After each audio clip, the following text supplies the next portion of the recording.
Memnun değiliz. Ne zerze alabiliyoruz, ne eşya alabiliyoruz. Hiç de bile memnun değiliz. Kimse de memnun değil. Pahalıdan dolayı, ekonomiden dolayı çok sıkıntı yaşıyoruz. Aksi takdirde müşterimiz tarafından da çok sıkıntı yaşıyoruz. Fiyat söylüyoruz, müşteri yanaşmıyor. Müşteri gelip bir pahalıdır. Pahalı olduğu için de gelemiyorlar. Bu açıdan çok sıkıntı yaşıyoruz ekonomiyle ilgili. Pazar uygun aldığı halde ama hani diyelim pazar semt pazar olarak çarşıya göre, mağazaya göre %50, %100 de indirimdir. Maalesef müşterinin alım gücü yoktur. Zaten bu yazlıktan daha da fiyat uygundur. Kışlık daha pahalı olacak. Yaklaşık 20 senedir pazardayız. Devam ediyoruz pazarda. İşler, eğer işimizi sorarsan işler biraz durgundur. İşlerde fazla işler yoktu bizim. Yani mesela yaz havası olduğu halde fazla işler yok. İşler durgundur yani. Eskisi gibi değil. Yani her sene diğer seneyi aratıyor. Biraz eşyalar yüksektir, fiyatlar pahalıdır. Her gelen soruyor. Biz fiyatları deyince bırakıp gidiyorlar, almıyorlar. Fiyatlar yüksektir diye. Yani bu şekilde yani fazla şey yok değil. İşler fazla yoktur, yani durgundur. Biraz fiyatların düşmesi lazım. Yani bu şekil giderse biraz zor oluyor. Ama biraz fiyatlar düşerse iyi, güzel olur yani. Biraz daha mesela fiyatlar aşağı inerse belki millet alışveriş yapabilir.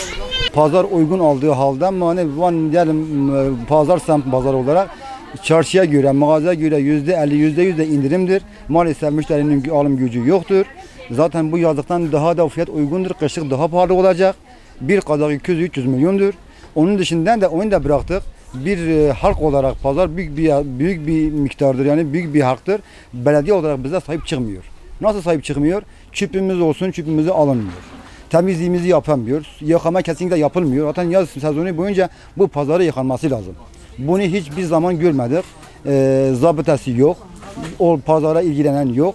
Biz belediyeye ait olduğumuz rağmen belediye bize sahip çıkmıyor. Maalesef bayımdan sonra hiç sahip çıkılmadı. Daha önce zaten pazarımızda zabıtamız vardı. Sabah 2 kişi geliyordu. Öğlen 2 kişi pazarın sorunu, temizliği, patlağı, suyudur, şuyudur vardı. Şimdi o da yok. Bir zabıta bile bize verilmiyor. Biz sabah mesela geliyoruz, pazar kuracağız. Vatandaşlar burada arabayı park ediyorlar pazarın içinde. Onu saatlerce bekliyoruz. Bazen saat 11'e kadar bekliyoruz. Bunun için zabıtası olsaydı bugün bize bir mesela araç kime ait olduğunu belli ederdi. Yani bizim sadece bunun var. Belediye bize sahip çıkmıyor. Ha ne olursa çıkıyor, seçim olduğu zaman herkes bir tanıyor. Ama seçimden sonra unutuluyoruz. Bu bir gerçektir. Hani bizde hani belediye diye bir şey yok. Ben kendim pazarın başkanı olayım. Kendim pazar başkanıyım. Görevimi şu an yapmıyorum. Çünkü 10 sefer belediyeye gittik, bir iş çözemedik. Ondan dolayı pazarına sahip çıkan yok. Bu pazar mesela yazdır, zebzesidir, şuyudur, yıkanması lazım. Yıkanmıyor. Temizliği yapılmıyor. Pazar mesela sabah yıkanması lazım. Esnaf gelmeden önce. Ondan sonra akşam da yıkanması lazımdır. Bunu halk da mahalle şikayetçidir. Bunu dile getirelim ama biz maalesef çok gittik, az bir şey elde edemedik. Müşterilerimiz şu hatırlamıyor. Mesela satış olarak çok düşmüş. Eskisine göre daha çok düşmüşüz. Mesela ürünlerimiz var. Daha önce bayağı çok gidiyordu. Şu an hiç gitmiyor. Pahalıdan dolayı, ekonomiden dolayı çok sıkıntı yaşıyoruz. Aksi takdirde müşterimiz tarafından da çok sıkıntı yaşıyoruz. Fiyat söylüyoruz, müşteri yanaşmıyor. Müşteri gelip bir pahalıdır. Pahalı olduğu için de gelemiyorlar. Bu açıdan çok sıkıntı yaşıyoruz ekonomiyle ilgili. Bir çözüm bulsa da daha iyi olur bunun için. Pazar halkı olarak tezgahını kapatanlar olmadı. Yani şu açıdan olmadı. Devlet tarafından, başka tarafından herhangi bir şey görülmüyor mesela. Hiçbir şekilde yardım olsun, herhangi bir indirim olsun, herhangi bir şey olsun olmuyor. Hiçbir şekilde ilgilenmiyor pazar halkıyla. Pazar halkı da çok mağdurdu bu işten dolayı. Ne olursa her şekilde pazarcının üstüne geliyor. Müşteri geliyor tezgah üstüne. Ürün isteyecek. Vereceğim ürünü pahalı olduğu için alamıyor. Ve ben bundan ne kar edebiliyorum ne müşteri kar edebiliyor. Bunun için bir sorun ve çözüm olsa daha iyi olur. Genel olarak satış yapmak için hani şu açıdan söyleyeyim.